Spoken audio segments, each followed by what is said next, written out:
సూర్యోదయ దిశ తూర్పు దిక్కు. యోహాను గారు పద్మసు లంకలోంచి ఇది వ్రాస్తున్నారు.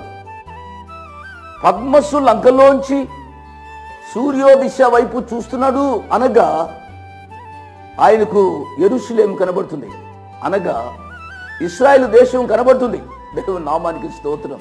ఆయన ప్రజల యొక్క పాపాన్ని చూచి కోపగిస్తూనే వాత్సల్యత చూపుతున్నాడు.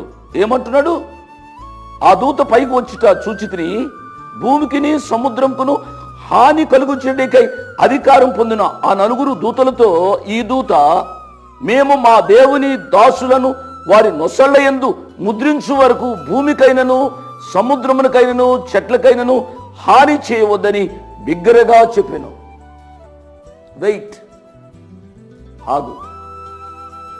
ఆగండి, అప్పుడే హాని చేయవద్దు.